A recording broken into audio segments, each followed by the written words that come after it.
Hey there, people of Earth. This here is my Serenity. She's just about finished, so I thought it'd be fun to take a little walk around. This is a 3D print. It's PLA printed.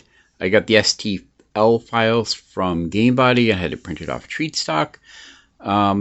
Just to address an elephant that's going to be in the room pretty quickly, I gave up trying to get rid of all the print lines on this thing. PLA is miserable to try and sand. There was a ton of it. It just ended up being a chore that was no fun at all. So I kind of abandoned that part of it. But anyway, I thought we'd do a little bit of a go around. And I actually want to start here with the base. Now, I had this ship's plate. I actually have both of the ship's plates that you can get for this, but they both wouldn't fit on here, so I just went with this one. I thought it would be enough. And Adam Savage often talks about objects telling stories, and since I had the ship's plate, I wanted the base to kind of look like a part of Serenity's interior, a piece of hull or bulkhead or something like that. And as we all know, Serenity has been around the block more than a few times. So I wanted to kind of make this look worn and aged. As you'll see in a minute, this is just a piece of black plastic. It's actually like a tray that I flipped over and painted. And I wanted to make it look like it was a worn piece of bulkhead. So what I did is I started with an underlayer of an enamel, like an aluminum enamel color.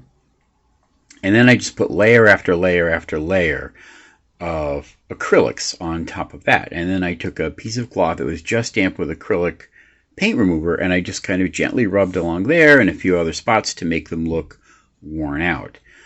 And this was kind of fun. I actually did like 4 different looking screw heads. These are actually resin castings of screw heads. But I did 4 different screw heads because, this plate's been pulled off like a million times to repaint the bulkhead. And, it doesn't have to be perfect. It just needs to stay in place. So sometimes you just go rummaging through your box of screws or whatever just to find some sheet metal screws to hold it in place. So that's kind of the story I was trying to tell there. And as you can see, we got it nice and kind of grimy in the corners and stuff there. That's just oil paint that I put on and kind of rubbed off. I realized as I was going that I was going to need a fairly substantial piece of piping to run the wires through. So this is just regular electrical conduit that I got at the hardware store, and I thought it fit kind of the whole aesthetic of the thing. I was originally going to try and detail inside the cargo bay, but as you will be able to see right here, I realized there was a ton of wires that I was going to be running through there, and I would not have space to detail all of that. So I ended up just not doing that part. Just pulling out a little bit here. The clear sections here, this is just very thin sheet plastic I had that I glued in place, and I used this stuff for that, this liquid crystal stuff. It's kind of like a white glue that dries really clear and pretty strong, so I thought they came out kind of nice looking. We'll come around here. We've got the engines, and I thought it'd be fun to add like a little color, a little interest to the engine cone, so I tried going for like a burnt metal kind of look, a heated metal. This is oil colors for color over Vallejo's pale burnt metal color. And just so you know, by way of information, I don't know how good that's going to come out on the video. It looks pretty good to me. But just by way of information, all of the color on this is these metal colors, all of the metal looking colors. The pale burnt, dark aluminum, exhaust, regular aluminum, those kinds of colors that I use. As you can see, I went for the grungy, grimy kind of look. I ended up cutting some of these details off, like you can see some of the printed ones back here, to try and sand these print lines down, and I ended up replacing them just with little bits of bent brass. We've just got regular toggle switches to turn the lighting off and on down there. To do these clear parts in here, this is, again, it's this liquid glass stuff in here. What I did is I put a piece of masking tape on the inside as like a backing, used the liquid glass to fill in there. I think it came out looking all right. And then I sprayed inside just a clear frosted spray can, rattle can kind of stuff. All right. I think that's about all I wanted to say. As you can see, as I've mentioned, we went for the grimy look. Oh, yeah. I have not put in the little legs for the shuttles, because I think I might be getting the shuttles printed in resin later, and I didn't want to have to rip the legs out to put the shuttles in, because if you have them in there without the shuttles, they're extended and they'd be showing. So I just left those off for now, but I still have them. Now, I'm going to show you the lighting in a moment, but I just wanted to flip this over. See if I can do this without destroying anything and show you what I've got underneath. We've got an Arduino clone powering the whole thing. This is an eLego one. Over here, I've just got like a ground rail for all the grounding and all my wires running through and running into the Arduino. There we go. So we'll turn that over and set it down. And now let's dim the lights a little bit. And we will go over Serenity's lighting. So first of all, we've got the landing lights. As you can see down below here, I wired these strobes in. These are ground switched. So I put the strobes in with the landing lights, because the only time I noticed that they were on, like in the movie or in the series, is when the landing lights were going.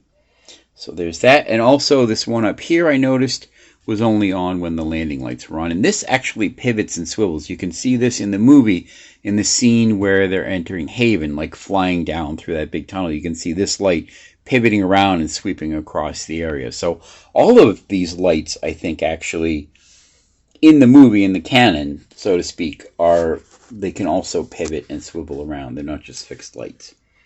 The next set of lighting, we've got the interior lighting. And here you can see I had to scratch build the bridge because I don't know how clearly. There we go. That's in focus. Because the one that comes with the 3D STL just doesn't. Not even remotely like the bridge in the movie or the series, and it's way out of scale. It looks like it's 1/72nd scale.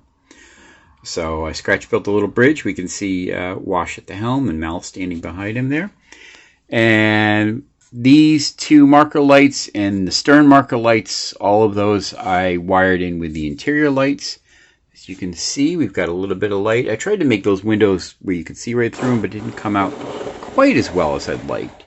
But we did on the stern here, and I don't know if you're going to be able to see inside there. We scratch built a little detailing. It's a little hard to see because the camera won't focus on what's past, but we've got the interior, the lounge area where the crew always hangs out.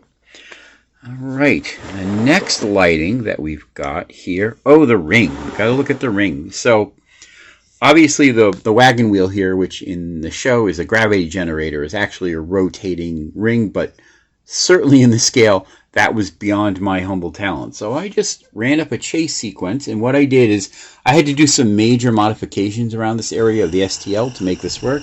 I left my compressor on. There we go. I had to do some major modifications with the STL around here to make this happen, and there's some major changes. But what I did is I cut the circle for the ring out of insulation foam. I molded that in silicone and then cast it in clear resin.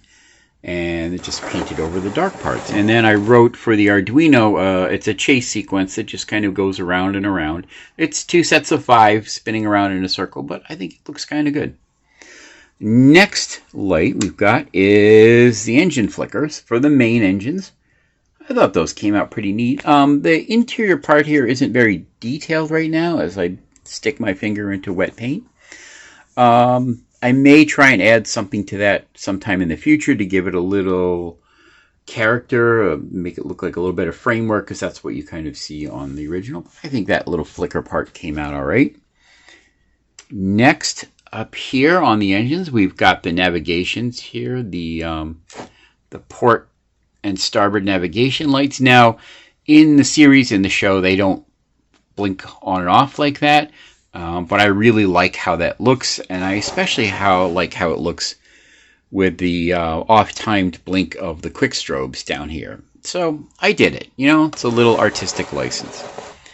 And now in the back here we have got, bam, the Fusion engine. And I really love how this came out. This looks fantastic. So like I said, the Arduino is powering LEDs in there. Almost all these LEDs are like micro LEDs. These ones here are a little bit larger, but most of the rest of them are micro LEDs. And this is just like a flicker sequence like you would use with candle flames. There's 4 different ones with 4 different sets of timing in there to give it a real sort of chaotic appearance. As I said, this is just that liquid glass, and that got sprayed on the inside with a clear frosted, and then inside that there's actually a clear plastic cup, like this sort of thing, only much bigger. And inside that I also sprayed the frosted look. And on top of that, and inside that is where the LEDs are mounted. So that is a tour of my lovely, lovely Serenity. I hope you liked this, and thanks for taking a few minutes to watch it.